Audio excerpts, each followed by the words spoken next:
السلام علیکم۔ آج ہم جانیں گے قدریہ اور جبریہ کے بارے میں۔ قدریہ وہ تھے جو قدر کو نکارا کرتے تھے، یعنی ڈیسٹینی کو۔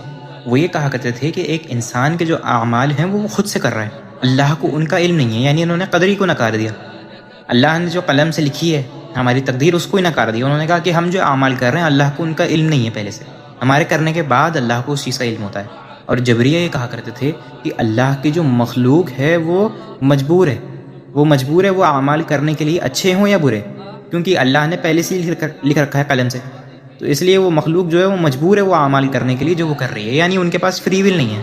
قدر کا مطلب ہے ڈیسٹینی، یعنی اللہ کو پہلے سے ہر چیز کا علم ہے، جو چیز ایک بندہ کرنے والا ہے، جو بھی چیز قیامت تک ہونے والی ہے اللہ کو ہر چیز کا علم ہے۔ اللہ نے سب سے پہلی چیز قلم بنائی اور پھر اس کو حکم دیا کہ وہ تقدیر لکھے سکتی ہے، آخر تک جو بھی ہونے والا ہے وہ سب کچھ لکھ دے۔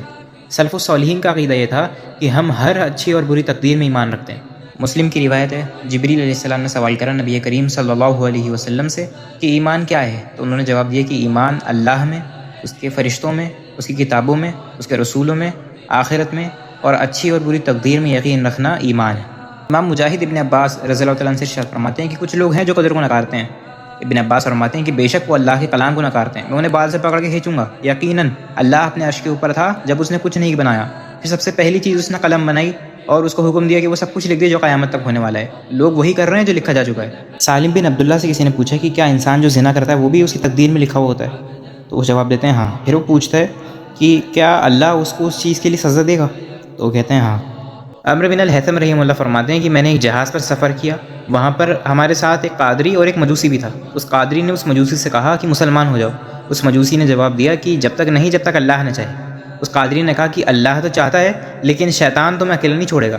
اس مجوسی نے کہا کہ اللہ نے کچھ چاہا اور شیطان نے کچھ چاہا، اور شیطان کی چاہت اللہ کی چاہت پر غالب آ گئی۔ کتنا طاقتور شیطان ہے۔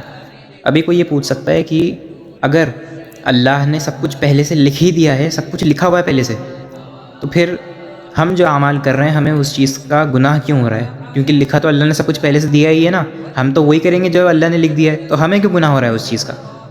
تو سب سے پہلی بات تو یہ ہے کہ اللہ نے قرآن میں اس چیز کا ذکر کرا ہے، اللہ نے قرآن میں اس چیز کو کہا ہے تو ہم نے مان لیا۔ اللہ قرآن میں ارشاد فرماتا ہے اطیعوا اللہ و اطیعوا الرسول، اللہ کی بات مانو، اللہ کے نبی کی بات مانو۔ اللہ نے قرآن میں کہا تو ہم نے مان لیا، اللہ کے نبی نے اس چیز کی تصدیق کی، اللہ کے نبی نے اس چیز کا اقرار کرا صلی اللہ علیہ وسلم، تو ہم نے اس چیز کو مان لیا، ہم نے ان کی بات پہ لبیک کہہ دیا۔ یہی دین ہے، اللہ اور اس کے رسول کی بات پہ لبیک کہہ دینا۔ اور اس کا دوسرا جواب یہ ہو سکتا ہے کہ اگر ہم یہ کہہ دیتے کہ اللہ کو سب کچھ علم نہیں ہے، یعنی اللہ سب کچھ نہیں جانتا، ہمارے اعمال کرنے کے بعد اللہ کو اس چیز کا علم ہو رہا ہے جو ہم کر رہے ہیں، تو اس کا مطلب اللہ سب کچھ نہیں جانتا۔ اور ہم تو کہتے ہیں کہ اللہ پہلے سے سب کچھ جانتا ہے، اللہ تو ہر چیز کا علم اللہ رکھتا ہے۔ تو اگر ہم یہ کہہ دیں کہ اللہ کو پہلے سے پتہ نہیں ہے، ہمارے وہ اعمال کرنے کے بعد اللہ کو علم ہو رہا ہے جیسے قدریہ کہا کرتے تھے، تو اس کا مطلب یہ ہوا کہ اللہ سب کچھ نہیں جانتا، اللہ ہر چیز کا علم نہیں رکھتا۔ اور اللہ نے ہمیں اس دنیا میں بھیجا یہ دکھانے کے لیے کہ ہم یہ اعمال کریں گے۔ اگر ہمیں اللہ سیدھا جنت یا جہنم دے دیتا اس بیس پر کہ وہ جانتا ہے کہ ہم کیا کریں گے کیا نہیں، تو پھر یہ تو ایک طریقے سے ناانصافی ہوتی نا۔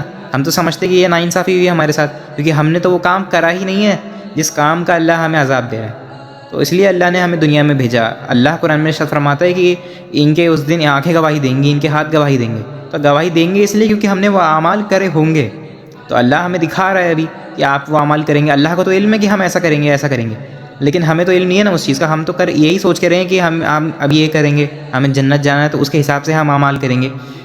ابو بکر صدیق رضی اللہ تعالیٰ عنہ، حضرت عمر، حضرت عثمان، حضرت علی رضی اللہ تعالیٰ عنہ مجمعین، اور بھی جو دوسرے تھے نبی کے اصحاب، اللہ کے نبی نے ایک ساتھ 10 لوگوں کو جنت کی بشارت دی ہے۔ تو جب انہیں جنت کی بشارت دے ہی دی اللہ کے نبی نے، تو اس کے بعد تو وہ اچھے اعمال نہ بھی کرتے تو بھی انہیں جنت ملتی، برے اعمال کرتے تو بھی انہیں جنت ملتی۔ لیکن پھر بھی انہوں نے اچھا اعمال کیا کرنا چھوڑے؟ نہیں چھوڑے، انہوں نے تب بھی اچھے اعمال کرے، انہوں نے تب بھی اچھے کام کرنا چھوڑے نہیں، اچھے کام تب بھی وہ کرتے رہے جب تک ان کی وفات نہیں ہوئی۔ تو جب اللہ کے نبی کی بات موجود ہے، اللہ کے نبی کے اصحاب کا عمل موجود ہے، اللہ قرآن میں ارشاد فرماتا ہے جو ان کی طرح دین پہ چلے اللہ اس سے بھی راضی ہے۔ تو جب اللہ یہاں پہ اس چیز کا ارشاد فرما رہا ہے تو ہم وہی تو کریں گے نا جو ان سے ثابت ہوگا۔ تو جب انہوں نے وہ اعمال کرنے نہیں چھوڑے جنت کی بشارت ملنے کے بعد بھی، تو ہمیں تو ابھی جنت کی بشارت ملی نہیں ہے، ہم تو اچھے عمل کرتے رہیں گے جب تک ہماری وفات نہیں ہوتی۔ اس سے اس بات کا بھی رد ہوتا ہے جو جبریہ کہا کرتے ہیں، وہ کہتے ہیں کہ ایک مخلوق جو ہے وہ مجبور ہے وہ برے کام کرنے کے لیے جو وہ کر رہی ہے، یا مجبور ہے جو اچھے کام وہ کر رہی ہے وہ کرنے کے لیے۔ اس سے اس بات کا بھی یاد ہوتا ہے کہ اگر بات یہی تھی کہ مخلوق جو ہے وہ مجبور ہے، تو جب ان سب کو جنت نصیب ہو گئی ان 10 اصحاب کو، اس کے بعد بھی وہ اچھے کام کیوں کرتے رہے؟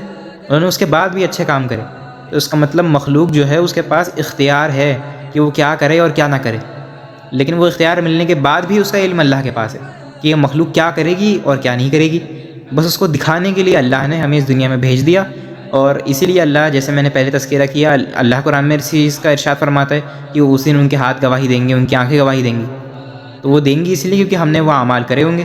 تو بس اتنا سا اس بات کا لاجک ہے۔ اللہ ہمیں شبہات سے بچائے اور سلف الصالحین کے فہم پر زندگی گزارنے کی توفیق دے۔